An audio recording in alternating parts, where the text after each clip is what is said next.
Aujourd'hui au Salon Indus Expo, on va lancer tout de suite la table ronde sur la relance et la diversification industrielle.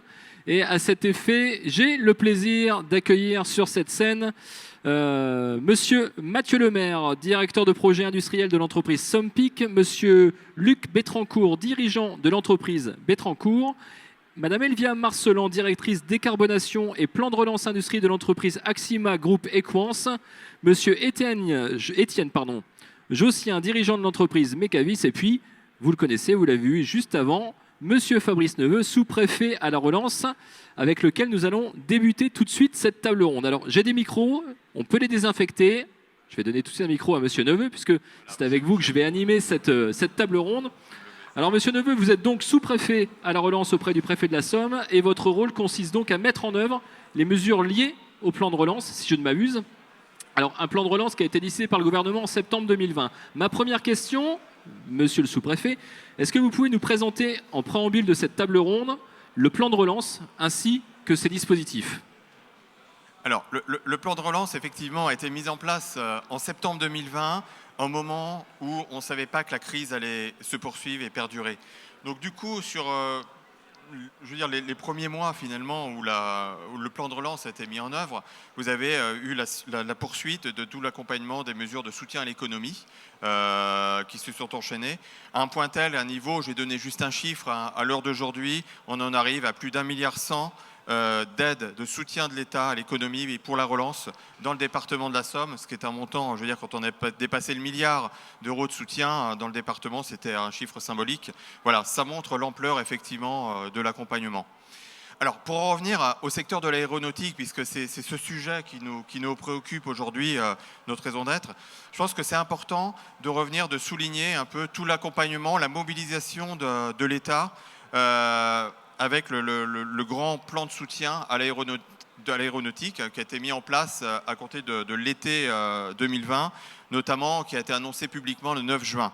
Il s'agissait effectivement de pouvoir faire face avec tous les acteurs et nos partenaires, les élus, monde économique et social, à cette crise qui était vraiment inédite et qui a touché de plein de fouet un secteur de l'économie qui était vraiment particulièrement sensible effectivement du fait que les frontières se sont retrouvées très rapidement fermées et les avions cloués au sol. Donc, si vous voulez, ce plan, globalement, on a évoqué un chiffre, plus de 15 milliards d'euros qui ont été déployés au niveau national. L'objectif était vraiment d'œuvrer pour pouvoir permettre à la France de continuer de mettre en place, de disposer d'une capacité au niveau construction aéronautique unique, avec un savoir-faire au niveau européen et international. Donc vous avez trois principales, orientations qui ont été données à travers ce dispositif de soutien. Le premier point, le plus important, ça a été d'assurer, de répondre à l'urgence des entreprises qui se sont trouvées en difficulté et aussi de protéger les salariés. Donc urgence et soutien.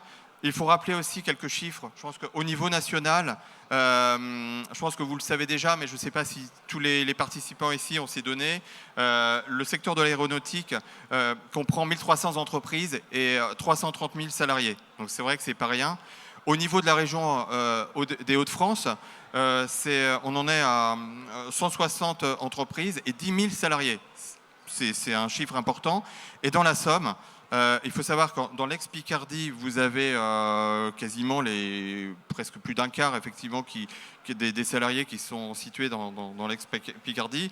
Ça représente 3000 emplois et une cinquantaine d'entreprises à peu près, dont la majorité sont situées dans le bassin d'Albert. C'est un point important. Donc il s'agit dans un premier temps d'accompagner l'ensemble de ces entreprises et les salariés à travers des dispositifs d'aide de l'État, des dispositifs classiques, c'est le PGE, le prêt garanti État, qui a été beaucoup utilisé dans notre département. On compte à peu près dans le bassin d'Albert 18 millions d'euros qui ont été mobilisés par les entreprises pour pouvoir continuer à œuvrer, répondre effectivement aux besoins de trésorerie. Vous avez l'APLD, l'aide justement partielle pour répondre justement à l'activité partielle longue durée. C'est un dispositif aussi important, même si c'est sur des proportions moindres, puisqu'on en est à peu près un peu plus de 220 000 euros qui ont été distribués à nos entreprises dans le département de la Somme.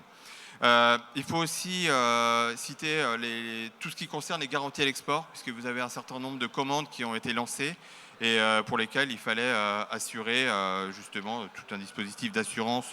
Mais l'État est venu justement en complément de ces dispositifs. C'était le relais notamment ce qui a été pris à travers des commandes militaires, parce que vous avez un montant important, 800 millions d'euros qui ont été déployés par l'État pour assurer des commandes. Vous avez 3 Airbus A330. Vous avez 8 hélicoptères Caracal aussi qui ont été commandés. Puis vous avez des drones pour la Marine nationale, un avion léger de reconnaissance et de renseignement. Voilà, c'est des plus qui ont permis aussi de...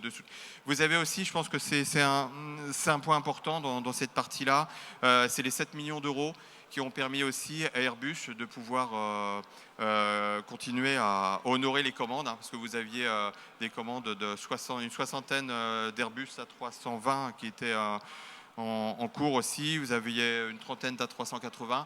Donc c'est vrai que le monde ne pouvait pas s'arrêter là, et il était important aussi de continuer à pouvoir sécuriser justement les commandes en cours et à les honorer jusqu'au bout. Le deuxième point, à côté de l'accompagnement de ces entreprises en difficulté, c'était vraiment de pouvoir permettre la transformation, et là ça visait plutôt les PME et les ETI, leur permettre de se moderniser, de profiter de la crise pour pouvoir avancer. Donc à travers la robotisation, la digitalisation. Et là, vous aviez deux principaux dispositifs qui ont été mis en place. Vous avez un fonds d'investissement avec des capitaux, auquel l'État a participé à hauteur de 200 millions d'euros. Vous avez les entreprises de l'aéronautique qui ont apporté aussi des montants substantiels, pour à peu près 200 millions d'euros annoncés. Donc ça concernait Airbus, Dassault, Safran, voilà notamment. Et puis le porteur de projet, Capital Partner, qui a apporté, il était annoncé 100 millions d'euros, voilà, il est monté au-delà. L'objectif, c'était de pouvoir lever plus d'1 milliard d'euros in fine à travers ce dispositif. Donc, le deuxième dispositif, à côté de ce fonds d'investissement en capital, c'était, et là ça s'articulait plutôt sur la base, alors ça concerne plutôt le plan de relance stricto sensu du coup, c'était un fonds d'investissement de modernisation de l'aéronautique. Donc là, l'État a participé à hauteur de 300 millions répartis sur 3 ans pour pouvoir moderniser nos appareils. Donc, concernant, alors, concernant le département de la Somme, on a principalement 5 entreprises qui ont bénéficié de ce dispositif. 4, alors j'en dis 5. En fait, on en a 4 par rapport au fonds de modernisation de l'aéronautique, dont certains nous représentent ici. Donc on a 3A, qui est une structure nationale, donc avec un site important sur Albert. Donc ils ont récupéré 1,2 million d'euros du plan de relance. Vous avez Somepic, ici présent, je laissais la parole tout à l'heure, c'était 960 000 euros dans le cadre du plan de relance. Je salue Luc Bétrancourt, ici présent, donc qui a récupéré pour dynamiser, moderniser, mais il nous en dira plus tout à l'heure, 800 000 euros dans le cadre du plan de relance. De Sailly, entreprise, alors c'est vrai que tout ça, il s'agit de sous-traitants, je ne vais pas m'attarder là-dessus, autour de Stelia, qui est le principal donneur d'ordre dans le département. De Sailly, c'était 400 000 euros à peu près. Et puis, à côté de ce fonds, vous avez eu un appel à projet qui a concerné aussi d'autres entreprises du territoire, qui n'étaient pas seulement liées à l'aéronautique, puisque vous avez toute une partie qui concernait le soutien à l'investissement du territoire, qui était organisé au niveau régional. Là, juste une aparté, effectivement, c'est plus de 99 entreprises qui ont été accompagnées dans notre département pour un montant global de 33 millions d'euros, et parmi lesquelles on a une entreprise du secteur de l'aéronautique, Mecavis, voilà, qui a bénéficié aussi de ce plan. Voilà. À côté de ce deuxième principal dispositif, donc un soutien aux PME, aux ETI, c'est important de mentionner l'aspect R&D. Ça, c'est le troisième gros point, avec plus d'1,5 milliard d'accompagnement de l'État au niveau public pour accompagner justement les évolutions nécessaires vers la décarbonation. L'idée, c'est vraiment prévoir l'avion du futur, continuer à se positionner comme leader au niveau européen et mondial du secteur de l'aéronautique avec l'ensemble de nos partenaires. Étudier les moyens de pouvoir consommer toujours moins de carburant et puis s'orienter vers les énergies propres de type hydrogène. Voilà. Donc l'aspect R&D, c'est un point vraiment important. Voilà. Donc l'ensemble, on en arrive à peu près 15 milliards d'euros concernant ça. Et à côté de ça, vous avez, par rapport à la relance, des aspects qui sont en dehors des aspects finances, comme j'évoquais tout à l'heure. Vous avez l'accompagnement humain. Et ça, je pense que c'était important aussi de prévoir des solutions. Alors ça s'est réalisé en partenariat justement avec les élus locaux, avec les entreprises présentes sur le territoire, avec le hub mobilité. Donc c'était aussi des solutions prévues pour pouvoir répondre ces entreprises qui ont dû alléger un peu justement les contrats, les intérimaires, recruter moins, puisqu'il y a beaucoup de fonctions qui ont été internalisées dans ces moments-là.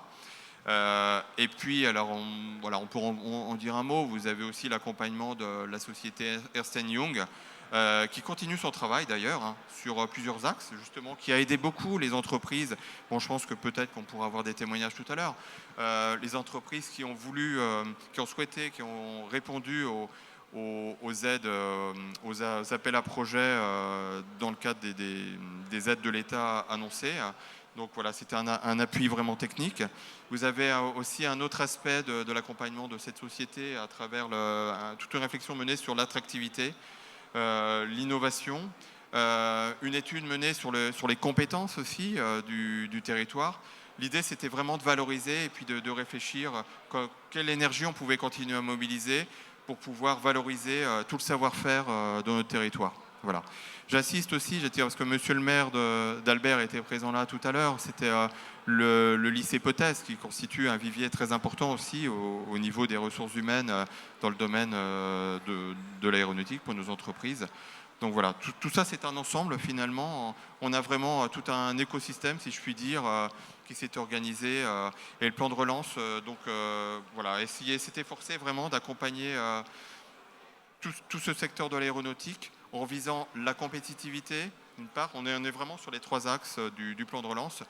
En se basant aussi sur un des socles, c'est la transition écologique, puisque justement un des critères de choix des lauréats qui ont été désignés par rapport aux appels à projets, ça a été l'énergie propre aussi. Et puis le troisième volet, c'était la cohésion à travers la création d'emplois. Voilà, des entreprises qui ont joué comme 3A, voilà, qui vont créer 25 emplois. Donc 25 emplois sur le bassin d'Albert, c'est pas rien non plus, c'est des critères importants. Voilà ce que je pouvais vous dire globalement. Eh bien, merci beaucoup, monsieur le sous-préfet. C'était très complet. Voilà. Et puis, merci aussi pour toute l'aide et l'accompagnement que vous mettez à disposition de ces entreprises du territoire. On va d'ailleurs commencer nos témoignages, puisque nous avons 4 témoins qui sont avec nous ce matin. Un petit peu tendu peut-être pour certains de fait de parler, mais ça va bien se passer, vous allez voir. Alors j'ai 2 questions évidemment à vous poser. On va commencer avec Mathieu Lemaire. Vous êtes directeur de projet industriel de l'entreprise Sompic. Donc, oui. Ma question avant d'entrer finalement dans les questions qui ont attrait au plan de relance, l'aide que ça a pu vous procurer, etc. Est-ce que vous pouvez déjà nous expliquer ce qu'est Somepic? Où est-ce que vous vous situez? Combien de salariés? L'activité? Une présentation un peu globale de l'entreprise. Alors, tout à fait. Donc, Somepic est une entreprise basée juste à côté d'Albert à Bouzincourt, qui va fêter d'ailleurs cette année sa 60e année, qui historiquement est positionnée sur des pièces de petite et moyenne série de haute précision. Donc, c'est une entreprise qui a atteint un chiffre d'affaires de 12 millions d'euros avant la situation du Covid et qui comportait jusqu'à 110 salariés. Donc, c'est déjà une taille significative pour le bassin d'emploi. et le maillage économique de la région. Donc une entreprise qui a un historique sur les produits médicaux, le ferroviaire, l'automobile, l'industrie en général et particulièrement l'aéronautique avec un positionnement et des parts de marché qui se sont accrues les dernières années pour atteindre quasiment plus de 80% de son secteur d'activité et son chiffre d'affaires. Donc forcément, qui a été touché de plein fouet et qui a été soumise à forte résilience sur ces dernières périodes. Très bien. Donc, dans quelle mesure, pour Somepic, le plan de relance vous a-t-il permis de développer ou de diversifier l'activité et comment cela a pu être moteur pour votre entreprise? Alors,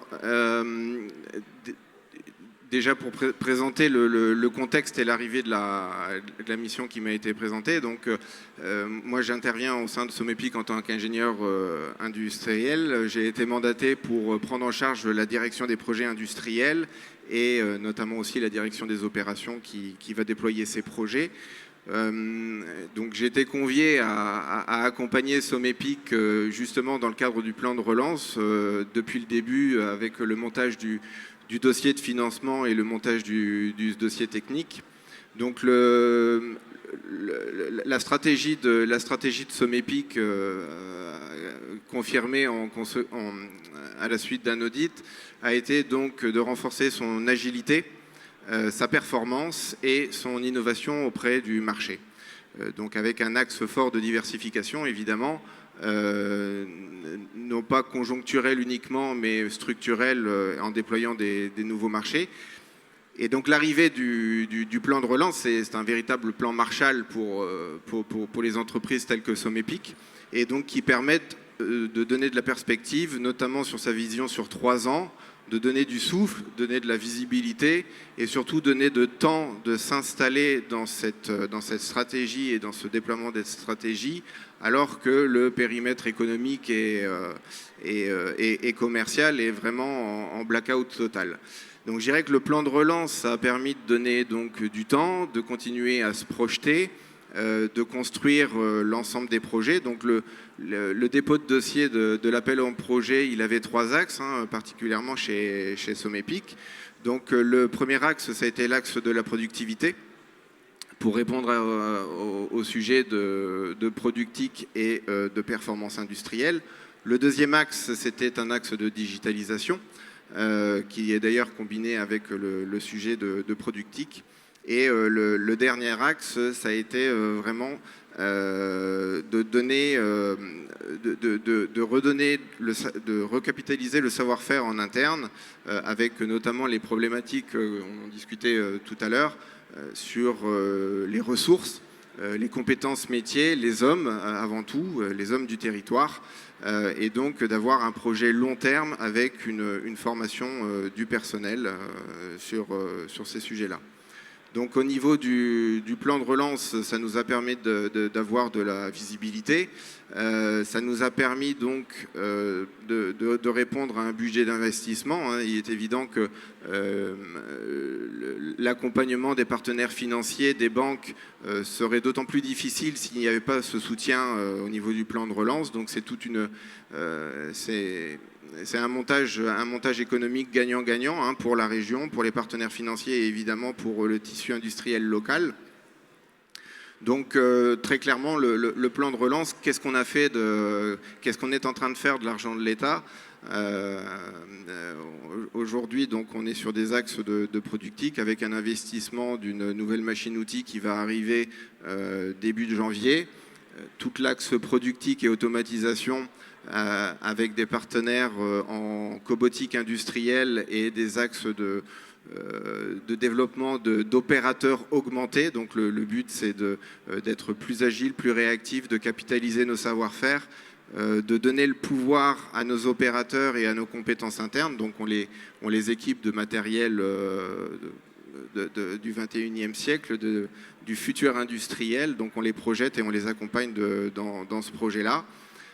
Et à travers l'axe de digitalisation, tout ce qui est support de tablettes numériques pour faciliter nos managers de terrain et leur permettre de traiter au fur et à mesure les problématiques de flux de production et être à même de répondre à nos clients en temps, en heure et dans des conditions d'équation économique pérenne. Alors, ma question très terre à terre, hein, et puis je vais avoir des questions très patriopratiques. Vous allez peut-être pouvoir intervenir, monsieur Neveu, aussi par rapport à ça. Non, vous voulez plus? Si. Ma question, c'est l'aide financière à hauteur de, vous m'avez dit? Alors, donc, on a déposé un dossier de l'ordre d'1,8 million et on a une subvention à hauteur de 960 000 euros. Alors, dans ces 960 000 euros, ce qui est très intéressant, c'est qu'il y a une dimension financement de tout ce qui est infrastructure, c'est-à-dire que dans le dépôt de dossier qui a été fait, l'investissement de machines et de matériel hard est financé à hauteur de 20%. Là où on souhaite vraiment communiquer, et merci de nous offrir cette occasion-là, c'est dans tout ce qui est recrutement des équipes et accompagnement financier dans la formation et l'investissement des ressources dans les nouveaux projets. Je dirais que 70% de ces 960 000 euros est centré sur l'homme et la valeur ajoutée qu'apporte le salarié au sein de l'entreprise. Donc le salarié présent qui s'investit dans son métier et dans ses nouveaux projets industriels, mais aussi l'ensemble des salariés qui sont en train de rejoindre l'entreprise, puisque dans le dépôt de dossier, il y a tout un volet économique et un volet salarial sur lequel on se projette avec un plan de recrutement. Donc on avait un plan de recrutement de 2 à 4 personnes sur les prochaines années et aujourd'hui on a vraiment le grand plaisir à communiquer sur le fait qu'on a rentré donc 2 alternants en commande numérique dans nos ateliers et 2 alternants en industrialisation pour développer les axes de digitalisation et de productique. Donc c'est très clairement une réponse à l'offre de subvention qui a été proposée par l'État et qui donc permet de répondre à cette carence en matière de compétences métiers et de répondre à tous les axes stratégiques qui ont été cités préalablement. D'accord. Et alors ma question, elle peut aussi s'appliquer à vous. Comment ça se passe pour une entreprise, par exemple comme Somepic? Est-ce que lorsque le plan de relance a été lancé, vos services ont sensibilisé les entreprises du secteur et sont allés au-devant pour leur informer de ce qui allait être mis en place en termes de subventions? Ou est-ce que c'est vous, entrepreneurs, qui avez été en veille peut-être et avez eu l'information sur ce plan de relance? En termes de communication, elle est... Oui, alors donc en fait, le process, c'était des réponses à des appels à projets. Donc voilà, il y a eu une campagne de communication assez large justement sur des dispositifs d'aide, de soutien au secteur, comme il a pu y avoir dans l'automobile, qu'on a pu avoir dans l'industrie en général. Donc appel à projets où concrètement, hein, en fait, vous aviez en ligne sur Internet effectivement des pages dédiées et vous pouviez accéder directement au cahier des charges. Cahier des charges qui de manière basique, il fallait fournir beaucoup d'éléments financiers, bilan, compte de résultats, détailler vraiment le projet le plus possible. Et après, en deuxième phase, vous aviez une étude très détaillée de l'ensemble des projets. Alors, des études qui étaient menées, soit, alors pour ce fonds en particulier, c'était mené au niveau national, effectivement, avec des avis au niveau local, une instruction par BPI, hein, qui était, peut-être que vous avez vu, parfois il y a des allers-retours, hein, des questionnements, on demande de compléter, de fournir des pièces, et voilà, une analyse très pointue du dossier. C'est un peu sur ce schéma-là qu'on se situe aujourd'hui. Vous avez dû entendre, j'ai évoqué tout à l'heure le fonds en capital avec Capital Partner qui est mis en place. Actuellement, on a 80 dossiers qui ont été étudiés, analysés. Donc voilà, on a ce schéma-là qui fonctionne exactement pareil, mais étudié au niveau régional sur le volet investissement dans les territoires. Et ça donne lieu ensuite à ce qu'on qualifie, ce qu'on appelle un scoring. Donc, qui va permettre de donner une note au dossier et de pouvoir dire celui-là, il va passer en priorité par rapport à d'autres. Et on va regarder évidemment différentes données, hein, que ce soit la santé financière de l'entreprise. Il faut financer aussi, assurer des perspectives derrière sur des investissements qui vont être donnés. Sur l'emploi, l'idée, c'est aussi de redynamiser un territoire. Alors, pour l'aéronautique, c'est vrai qu'Albert a été un peu prioritaire hein, par rapport à ces données-là. Et puis après, ça donnait concrètement lieu à l'établissement à une note, en fait. Mince, très bien. Merci beaucoup, Monsieur le maire. Est-ce que peut-être une dernière chose à rajouter avant qu'on passe la parole à Monsieur Betrancourt? Alors renouveler mes remerciements, je dirais, par rapport à l'ensemble des démarches et des différents partenaires qui nous ont permis d'accéder à ces subventions. Un commentaire par rapport au quoi qu'il en coûte. C'est vraiment un engagement de l'entreprise, hein, dans le sens où on est tout à fait conscient de la manne financière qui nous est mise à disposition, mais c'est pas à n'importe quel prix. C'est-à-dire que les entreprises effectivement qui ont été sélectionnées sont passées au crible par rapport à qu'est-ce qu'ils allaient transformer de cet argent. C'est un véritable investissement de la part de l'État et on se sent redevable en ces termes. Et il est évident que dans le montage des dossiers, il y a toute la démarche accompagnement de nos partenaires financiers et nos engagements dans la mesure où l'argent, on doit en faire quelque chose. On a vraiment cette responsabilité.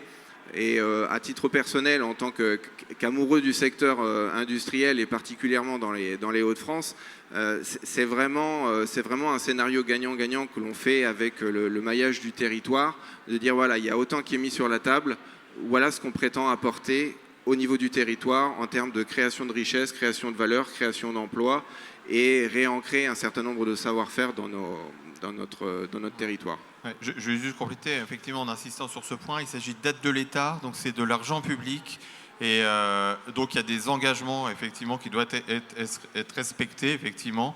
Donc il y a aussi un regard sur les engagements qui étaient dans le cadre du projet, pour voir, effectivement, si l'argent qui a été accordé, l'aide, est bien utilisé par rapport à ce qui était prévu initialement. Très bien. Merci, Monsieur le maire, pour la richesse de vos témoignages. On va passer tout de suite avec Monsieur... Allez-y, prenez le micro. Je vais récupérer celui-ci. Je vais passer un petit coup de lingette dessus. Voilà, avec Monsieur Luc Betrancourt, dirigeant de la société Betrancourt. Donc, avant de nous expliquer un peu votre relation avec le plan de relance, ce dont vous avez profité, etc., expliquez-nous un peu ce qu'est la société Betrancourt, ce que vous faites exactement, votre positionnement, etc. Très bien, merci. Bonjour à tous. Donc la société Betrancourt, c'est une société qui a été créée en 1946 par mon grand-père, donc 75 ans cette année. Donc c'est une société qui s'est remise en cause régulièrement depuis sa création, puisque l'entreprise a démarré par la fabrication de jouets métalliques, puis des vérins hydrauliques, des cuves de traitement des eaux, des systèmes de racleurs, la sous-traitance d'outillage, d'usinage, et puis, évidemment, l'aéronautique qui est arrivée dans les années 80 avec l'ère des machines à commande numérique. Donc, c'est une remise en question systématique d'année en année. Et ce Covid, effectivement, nous a précipité un petit peu dans le changement d'activité. Alors, pas d'activité propre puisqu'on reste dans l'usinage. Mais effectivement, donc, on est une société d'usinage de sous-traitance. On n'a pas de produits propres. On intervient sur différents secteurs d'activité. Le premier secteur avant Covid, c'était l'aéronautique avec plus de 80%, répartis sur différents clients et différents programmes, mais n'empêche que c'est 80% du secteur. Donc il fallait qu'on fasse quelque chose. Donc la diversification, c'est quelque chose dont on avait déjà évoqué depuis pas mal de temps. Mais ce Covid nous a précipité pour accélérer le processus. Donc je me permets tout d'abord de remercier l'État pour l'accompagnement qu'il a pu faire au niveau des entreprises. Clairement, l'activité partielle, ce projet d'APLD avec l'aide jusqu'à 80% du financement quand même. Donc c'est quelque chose de très important pour nous. On a eu aussi, il faut le dire, l'accompagnement de nos partenaires financiers, entre autres le Crédit Agricole qui est présent sur le salon, d'ailleurs Monsieur Cosette en sa personne. Donc c'est important parce que l'entreprise comme la nôtre était en difficulté. On s'est retrouvé en mars 2020 avec un carnet de commandes important qui a été réduit de plus de la moitié à partir d'avril 2020. Donc on était sur un rate à 8 millions d'euros de chiffre d'affaires. On s'est retrouvé avec un rate à 4,5 millions. Donc avec une masse salariale qui était là, des charges qui étaient là, etc. Donc si on n'avait pas eu cet accompagnement de l'État et de nos partenaires financiers, je ne serais pas là pour en parler aujourd'hui. Donc ça, c'est important de le signaler. Donc pour en revenir à ce plan de relance, effectivement, avec l'appui d'Altitude, c'est important de le signaler parce que si Sophie Pouillard n'avait pas insisté pour qu'on aille déposer ce plan de relance, je ne suis pas sûr qu'on y soit allé parce que c'est toujours compliqué de déposer un dossier de subvention, de demande d'aide, etc. C'est toujours des documents, hein, vous l'avez dit, monsieur le sous-préfet, c'est un grand nombre de documents financiers, des prévisionnels, de trésorerie, d'activités. On fait des paris sur l'avenir, on n'est pas devin. On estime quelque chose et si on a de la chance, on n'est pas trop loin et si on n'a pas de chance, eh ben, on est très loin de la vérité. Donc effectivement, il a fallu fortement travailler sur ce domaine. Grâce à Sophie Pouillard, on a monté le dossier au mois de juillet, puisque c'était un dossier qui était à rendre pour le 31 juillet à la base. Et après, on a eu un deuxième tour qui était à rendre pour le mois de novembre, où effectivement, on a déposé un dossier avec 3 ou 4 points différents. Les économies d'énergie, les rejets, la diversification, et puis la modernisation du parc. Voilà, donc on a mis sur l'ensemble du dossier ces 4 points-là, sur lesquels on est très bien avancé. On a investi sur un nouveau moyen de production pour aller chercher un autre secteur d'activité qui est l'agricole, qui est fortement sollicité en ce moment. Et donc ça nous a permis d'aller chercher la diversification. Il faut savoir qu'on est parti de 80% début 2020. Actuellement, l'aéronautique représente 40%. Donc on a diminué notre part de 40% de dépendance, mais sans enlever forcément le nombre de références qu'on produit pour l'aéronautique. Le fait qu'est que le secteur aéronautique a réduit sa demande concernant les pièces de structure. Donc plutôt que d'attendre et attendre que la nourriture arrive, donc on est allé effectivement chercher d'autres secteurs d'activité. Donc je parle de l'agricole, on parle de secteur de mécanique industrielle qu'on a fortement développé. On est présent sur le spatial maintenant, que je sépare de l'aéronautique, même si c'est le même secteur aéronautique, spatial, défense. Donc le spatial, on l'a développé également avec un contrat qu'on a signé avec un client pour 10 ans. Donc ça, c'est quelque chose qu'on n'aurait pas fait précédemment.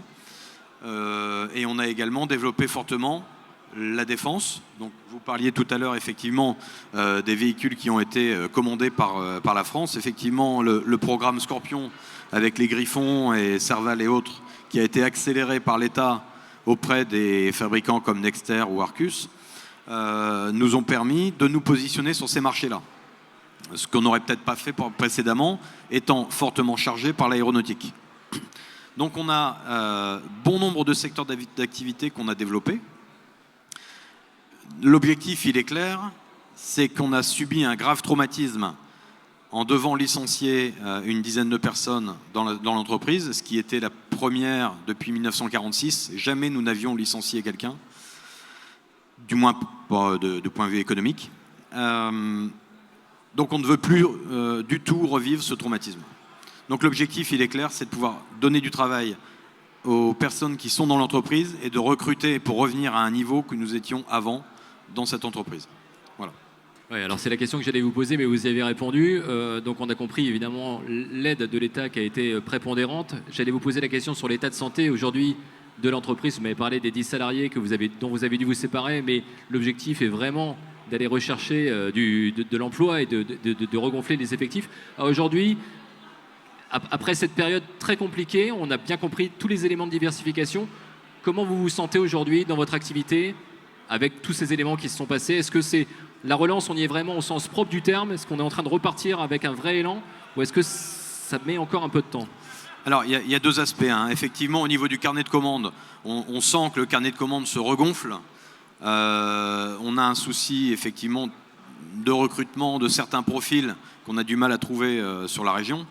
Ça, c'est évident. Alors, je pense qu'effectivement, beaucoup de personnel de l'industrie ont voulu changer de secteur d'activité, moins d'attractivité, et puis on était quand même dans un secteur aéronautique où on nous disait vous avez 10 ans de boulot devant vous et il peut rien nous arriver. Et ben si, il peut nous arriver quelque chose, et ça s'est vu en 3 mois de temps, on a perdu plus de la moitié de l'activité. Donc on a des carnets de commandes qui se regonflent, ça c'est une évidence. Après, il faut rester vigilant. Comme le carnet de commandes se regonfle, on a des coûts, des charges qui augmentent également en termes de commandes, d'approvisionnement en matière. Donc là, je vais venir sur un point qui est compliqué en ce moment, c'est qu'on a des ruptures de matière et des augmentations de tarifs sur les matières qui sont juste incroyables. Et on a des fournisseurs qui, malheureusement, nous demandent de faire des règlements à la commande. Dans le pire des cas, au mieux, c'est avant expédition. Donc on a des assureurs crédits qui ne jouent pas leur rôle, clairement. Moi, on peut le citer parce que on sait qu'on vient d'un secteur aéronautique, donc automatiquement, on a une étiquette qui est rouge au-dessus de la tête. C'est comme ça, malheureusement, on n'y peut rien. Donc on a ce problème d'assureur crédit qui va nous sous-coter et nous donner des mauvaises notes auprès des fournisseurs. Et donc de ce fait-là, ils nous demandent de payer à la commande. Il faut savoir que quand on commande de la matière, la disponibilité qu'on a actuellement, on ne peut pas se faire livrer entre 4 et 5 mois. Donc vous commandez, vous payez, vous êtes livré 5 mois après. Vous produisez, il vous faut encore au mieux 1 à 2 mois, donc vous êtes à 7. Vous facturez, vous êtes payé à 60 jours, parce que c'est la règle actuellement, hein, on n'a pas forcément le droit, mais c'est comme ça que c'est pratique. Donc vous rajoutez 2 mois de plus, vous êtes à 9 mois, plus les 2 mois de paiement, donc vous êtes à 11 mois. Et quand votre client vous paye à l'heure, donc vous êtes à 11 mois, mais s'il a 40, 60, 90 jours de retard, ben vous voyez la situation dans laquelle la trésorerie peut se trouver. Donc là, la vraie problématique en ce moment, c'est la trésorerie par rapport à ces fournisseurs qui nous demandent de payer avant et les assureurs crédits qui ne veulent pas jouer leur rôle. Et alors, justement, par rapport à ça, est-ce que, ma question est peut-être complètement naïve, mais est-ce que l'État peut jouer un rôle d'influence auprès de ces assureurs crédits ou pas ? Alors effectivement, on peut effectivement, si la situation se tend, procéder, ce qu'on qualifie un tour de table, effectivement, faire le point. Jusqu'à présent, ce qui a permis de tenir, c'est effectivement, alors d'une part, ce qui a été évoqué tout à l'heure, j'insiste, c'est un point important, c'est la diversification. C'est une des spécificités, effectivement, de nos entreprises de l'aéronautique, notamment dans le bassin d'Albert, c'est qu'en fait, il y en a très peu qui fonctionnent, qui sont dans l'activité aéronautique pure à 100%. La plupart accumulent d'autres activités. En dehors de FIJAC, c'est vrai que je ne vois pas d'autres. Voilà, donc on en a qui sont en commerce, qui font un peu d'hôtellerie-restauration et qui sont dans le bâtiment aussi. Et c'est cette diversification aussi qui a permis de tenir, de résister à la crise. Le PGE, c'est vrai que c'est un dispositif avec la PLD qui a permis de tenir. Et donc voilà, d'assurer le relais de trésorerie, il faudrait qu'on voit effectivement qu'est-ce qu'on peut accorder pour poursuivre dans cette dynamique. Mais il y a un autre point aussi sur lequel je rebondis qui était important, ce qu'a souligné M. Bettencourt, c'est la problématique des formations. On a cette chance d'avoir le lycée Potès que j'évoquais tout à l'heure, et je pense que voilà, il faut continuer à bien communiquer là-dessus. Voilà, ils assurent des formations qui sont vraiment dédiées au secteur de l'aéronautique, des formations en chaudronnier, en plasturgie. Donc il faut vraiment effectivement continuer à utiliser ce vivier et de manière positive pour donner envie à nos jeunes de venir, parce que c'est effectivement nos recrues de demain dans ce secteur pour assurer la relève par rapport à ceux qui vont partir à la retraite. Oui, tout à fait. J'ai recruté cette année 2 nouveaux apprentis. Un apprenti en DUT GMP et un apprenti en bac pro usinage formé par le lycée Lamarck. Très bien. Bien, écoutez, merci beaucoup, M. Bettencourt, c'était très intéressant. Et puis la transition est assez bien faite puisque vous parliez de l'accompagnement dans la mise en place de ce dossier, etc. Et justement, on a avec nous Madame Elvia Marcellan, qui est directrice décarbonation et plan de relance industrie de l'entreprise Axima Group Equans. Alors, c'est votre métier, ça, finalement, d'accompagner ces entreprises dans la mise en place de ce dossier. Quel témoignage pouvez-vous nous apporter? Comment ça se constitue finalement? Alors, je vais juste commencer par parler un peu d'Equance parce que je ne pense pas que tout le monde soit coutumier avec ce nom-là alors que vous nous connaissez déjà. Engie a souhaité se recentrer sur ces métiers de l'énergie et regrouper l'intégralité des forces vives des services multitechniques dans un groupe autonome, et c'est Equance. Equance, c'est une marque qui a été lancée au 1er juillet 2021, donc c'est pour ça que vous nous prenez un peu pour les petits nouveaux. Mais en fait, c'est un regroupement d'entreprises qui existe depuis plus de 120 ans. Donc Equance, vous nous connaissez déjà, c'est Ineo, c'est Axima, c'est Pierre Guérin et toutes ces entreprises ancrées dans les territoires. J'insiste aussi là-dessus, puisqu'on a plus de 400 implantations en France. Ça représente quand même 27 000 collaborateurs et un chiffre d'affaires de 4,7 milliards. Donc, on est plutôt les gros de la bande, si on peut dire, dans cette table ronde. Mais nos clients, ce sont vous. Ce sont vraiment toutes les PME, les TPE, les startups, les ETI aussi, qui constituent le tissu de l'industrie en France. Donc, notre métier reste le même, hein. Conception, installation, maintenance, exploitation. Nos domaines d'expertise, génie climatique, génie électrique, réfrigération, protection incendie, IT et digital.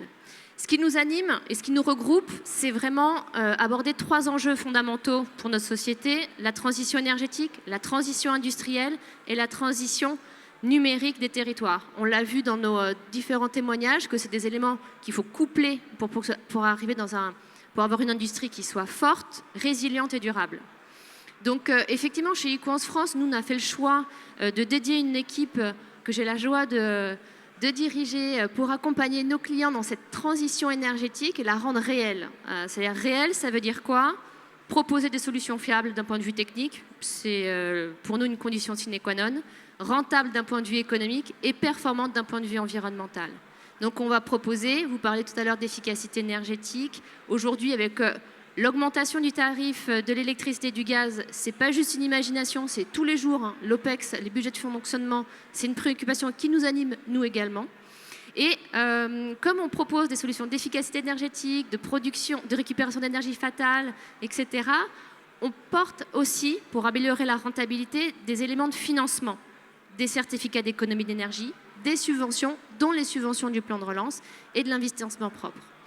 Comme on a pu le voir et que vous l'avez décrit très clairement, hein, monsieur le sous-préfet, sur la galaxie d'aides mis en place par le gouvernement dans une situation inouïe, nous, on s'est dit qu'on pouvait apporter à nos clients un décryptage. Parce que quand on est dans une situation de crise, on n'a pas le temps d'identifier tous les fonds, tous les mécanismes qui sont utiles pour servir le projet. Et c'est ce qu'on a proposé, en complément de notre accompagnement, je dirais, classique. Un décryptage, identifier les fonds, les critères, les calendriers, parce que comme vous le disiez, c'est des appels à projets avec des calendriers différents, des critères différents. Et comme ce sont des deniers publics, il faut le justifier. Et c'est bien normal. Et donc, il faut constituer un dossier. Et on a accompagné nos clients dans cette démarche-là. Donc, qui on a accompagné? Des groupes internationaux, d'accord, mais surtout des PME, des TPE et des startups dans tout le territoire. Il y a 3 secteurs d'activité qui s'est dégagé, au-delà de l'aéronautique, hein, parce qu'il y avait un fonds très, très spécifique là-dessus, l'agroalimentaire, la pharmaceutique et aussi le nucléaire, qui a permis de développer un peu ces éléments-là. Est-ce qu'on sait à peu près, vous êtes jeune finalement dans le... Enfin, jeune. Le groupe Axima, le groupe Equance, vous disiez c'était juillet 2021, c'est ça? La marque commerciale, c'est voilà. Le 1er juillet 2021, Voilà. oui. Et aujourd'hui, combien à peu près d'entreprises accompagnées? Même si on sait les secteurs, mais... En fait, on en a eu plusieurs, enfin vraiment beaucoup dans cet accompagnement. Des fois, on a été jusqu'au bout, des fois, on n'a pas été jusqu'au bout, parce que effectivement, quand l'entreprise cliente se rend compte de toutes les démarches administratives, vous témoignez, hein, quand même, c'est beaucoup d'investissement de leur côté, des éléments qu'on ne peut pas faire à leur place. Néanmoins, ils étaient déjà très contents d'avoir une synthèse et de se dire, ce projet-là, j'ai le droit à quoi? Parce que c'était ça la difficulté. Il y a BPI, il y a l'ASP, il y a l'ADEME, et tous ont des critères différents. Et donc c'est ça qui était intéressant. Après, on a eu plusieurs lauréats. Aujourd'hui, je ne peux pas les communiquer aujourd'hui. Néanmoins, on est très heureux d'avoir été jusqu'au bout avec nos clients. Et encore une fois, nous, notre engagement, c'est surtout dans l'intégration de ces solutions. Parce qu'on n'est pas Ernst & Young, quoi. EY, ils font un métier fabuleux, mais ce n'est pas le nôtre. Nous, ce qu'on veut, c'est le rendre réel sur le territoire et dans les entreprises. Donc les dossiers qu'on a pu porter, c'est avec nos clients et on a vraiment travaillé en partenariat. D'accord. Alors, effectivement, on en parlait tout à l'heure au début de la réunion. Juste une précision par rapport à tous ces dispositifs d'aide qui existent. Il y en a beaucoup encore qui vont perdurer jusqu'en fin d'année, voire en 2022. Pour tous ceux qui sont intéressés pour avoir connaissance de ces dispositifs, je dispose d'un listing que je peux envoyer par mail. Donc, en passant peut-être par vous ou par, je ne sais pas, Oui. pour ceux qui n'auraient pas mes coordonnées directes ou en me contactant à la préfecture. Je vous transmettrai avec plaisir ce listing et c'est très pratique parce que du coup, vous avez l'intitulé des aides, les guichets et un lien Internet qui vous envoie directement vers le descriptif, le cahier des charges, etc. Donc après, restera à voir effectivement si vous avez la capacité d'y répondre et quel accompagnement on pourra mettre en place pour vous aider, vous orienter. Sachant qu'il y a des aspects très techniques. Et là, Bien sûr. après, moi, j'ai rencontré des situations où voilà, fallait faire appel au comptable aussi parce qu'il y a tout un volet analyse financière. On va pas donner, l'État donne pas un chèque en blanc à des entreprises facilement, en fait. Hein. Non, bien sûr. Et puis, pour aller dans cette même veine-là, au-delà de 2022, c'est vrai que il y a France 2030 qui a été évoqué par Monsieur le ministre Bruno Le Maire, mais on aimerait avoir plus d'informations, créer des champions dans des secteurs tels que la biotech, la santé, les batteries, le nouveau nucléaire et encore bien d'autres. Et on a hâte d'avoir des informations. Alors justement, on était en visioconférence avec Bruno Le Maire il n'y a pas très longtemps. Elle a eu sa conseillère effectivement en visio aussi lundi. Donc ça fait partie du ce qu'on appelle le PIA, Programme des investissements d'avenir 2030. Donc on va avoir un certain nombre de précisions qui vont intervenir vers la mi-octobre à peu près.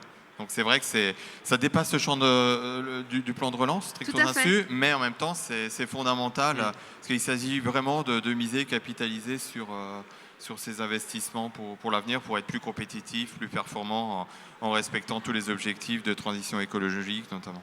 C'était d'ailleurs sur ça que je voulais rebondir, c'était ce plan de relance va jusqu'à quelle date et est-ce que certains dispositifs, mais vous venez d'y répondre, vont perdurer dans le temps ? Alors, le plan de relance qui a été décidé en septembre 2020, c'est le paquet des 100 milliards. Hein. Vous savez, 100 milliards répartis, une trentaine de milliards sur la transition écologique, une trentaine de milliards sur la compétitivité, et puis sur toute la partie cohésion. J'insiste sur ce dernier volet qui est peut-être pas forcément évident pour les uns les autres, mais qui comprend tous les dispositifs d'emploi aidés. Et ça, c'est pas rien, parce qu'on entend aujourd'hui parler de pénurie d'emploi. Il faut savoir que vous avez d'ailleurs un stand Pôle emploi. Il ne faut pas hésiter à aller les voir, parce que vous avez un vivier, vous avez 8000 jeunes dans le département qui cherchent du travail. Et l'État a mis en place des dispositifs spécifiques pour les entreprises à travers pour les emplois du secteur non marchand avec les CIE. Vous avez aussi les PEC pour les collectivités, secteur public, les associations. Donc c'est très important aussi de pouvoir profiter de ça, parce qu'en fonction de l'endroit où vous vous situez, par exemple les zones de revitalisation rurale, les ZRR, là, vous avez dans le secteur d'Abert certainement des communes qui sont concernées, vous pouvez avoir dans certains cas jusqu'à 80% d'aide de l'État avec un reste à charge sur le salaire qui est très intéressant. Donc on est vraiment sur des dispositifs gagnant-gagnant qui permet effectivement à un jeune de moins de 26 ans, mais on a des dispositifs qui concernent aussi des adultes, on a des collectivités ou des entreprises qui ont recruté des personnes plus âgées. Donc gagnant-gagnant pour pouvoir être ensuite conservé dans l'emploi. Et donc c'est vraiment important en parallèle avec tous les dispositifs. On a évoqué tout à l'heure la formation, l'apprentissage, donc c'est vraiment très complémentaire. Et surtout qu'effectivement, tout le monde parle aujourd'hui de pénurie, difficultés de recrutement. Donc je vous invite vraiment à regarder, à être en lien, vous mettre en lien avec Pôle emploi et les missions locales par rapport à ce point-là. Merci. Merci Madame Marcellon. Peut-être une dernière chose à ajouter avant qu'on passe à notre dernier témoin. Non. En tout cas, pour dire que nous aussi, on trouve que ça a été une belle aventure, ce plan de relance, dans un contexte assez particulier. Et on espère que cette dynamique va se poursuivre. Merci. Merci à vous. Notre dernier témoin, c'est Monsieur Étienne Jossien, dirigeant de l'entreprise Mecavis. Donc vous aussi, vous avez profité du plan de relance. Peut-être nous présenter Mecavis avant de donner votre témoignage. Alors Mecavis, c'est le petit poussé de cette table ronde, puisque Mecavis aura 3 ans au mois de janvier. Mecavis est également une TPE pour l'instant, puisque nous sommes 9 salariés. Donc en fait pour nous aujourd'hui, je vais présenter Mecavis au préalable. Mecavis, donc nous fabriquons des vis d'Archimède, des rotors. Nous faisons du sur-mesure. Nous sommes le 4e acteur en France Et une vis d'Archimède, en fait, ça sert simplement à déplacer du vrac. Et la vis d'Archimède, on la trouve à peu près partout dans l'industrie, de l'industrie pharmaceutique, industrie alimentaire, jusqu'à l'industrie minière, l'industrie biomasse. Donc en fait, on fabrique des vis de 20 cm et des vis de 25 mètres, quoi. On fait vraiment du sur-mesure à la demande, hein, et on a des clients partout en France et dans le Benelux, quoi. Voilà. Ok, et donc le plan de relance avec Mecavis, dans quelle mesure ça vous a permis de vous développer ou de vous diversifier? Alors nous, le plan de relance, c'était... on a souffert comme toutes les entreprises durant la crise Covid, évidemment, hein, puisque comme on a démarré il y a à peine 3 ans, on avait un prévisionnel qui n'a pas été atteint sur les 2 premières années, évidemment. Lorsque j'ai reçu la formation par la communauté de communes, c'est Madame Carton qui m'a adressé le mail, et donc j'ai eu la formation début novembre l'année passée, et j'ai été, je dois dire aussi, bien accompagné par la CCI, hein, qui ont fait un travail formidable, hein. Moi en l'occurrence c'était Monsieur Hans Heimann, qui est vraiment au top, il faut dire ce qui est. Donc nous avions mis en place un projet de 900 000 euros, hein, et on a été aidé sur la moitié, 450 000. Voilà. Donc nous, lorsqu'on crée une société, fatalement, il faut faire des choix au niveau des investissements, hein, puisqu'on est parti d'une page blanche. On est arrivé chez vous parce qu'il y avait un beau bâtiment qui était mis à disposition, enfin qui était disponible à la location, hein, et ensuite à l'achat. Donc c'est pour cette raison que nous sommes implantés sur le bassin albertain.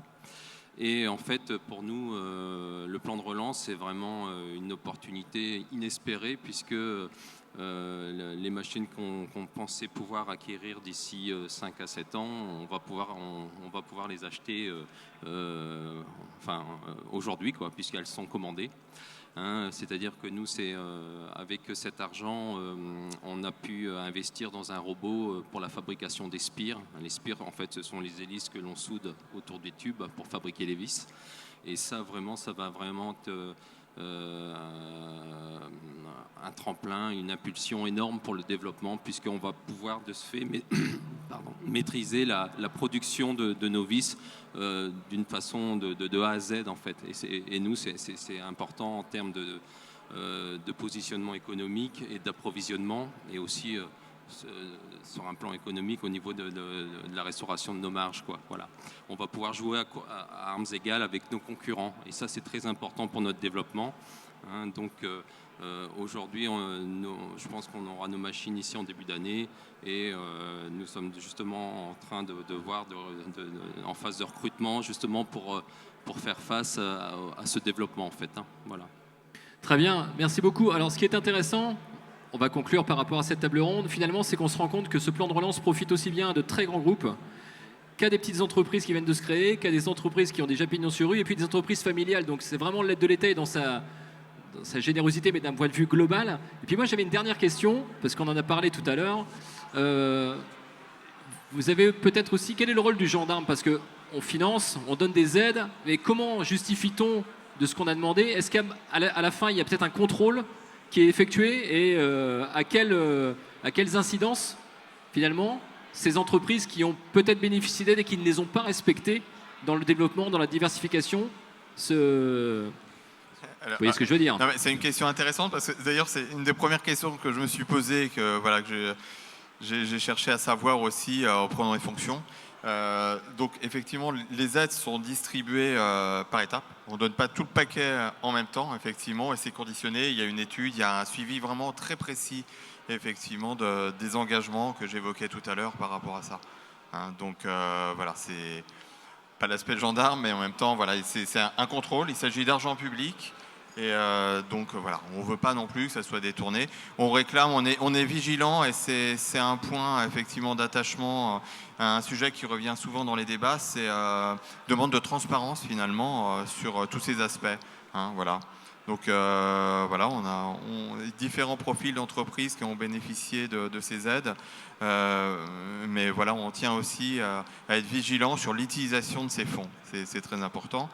Ce qu'il faut saluer aussi, c'est, je pense, en conclusion, c'est cette capacité de résilience, on l'a évoqué à plusieurs reprises, du secteur de l'aéronautique. Et c'est ça qui leur a permis de tenir pendant la crise. Et je pense, je me fais aucun doute que c'est ce qui leur permettra de rebondir et puis de trouver de nouveaux filons, nouvelles perspectives pour l'avenir. Très bien, eh bien, merci à toutes et à tous. Merci Monsieur le maire, merci Monsieur Bettencourt, Madame Marcelin, Monsieur Jossien et Monsieur le sous-préfet. Merci pour la richesse de votre intervention.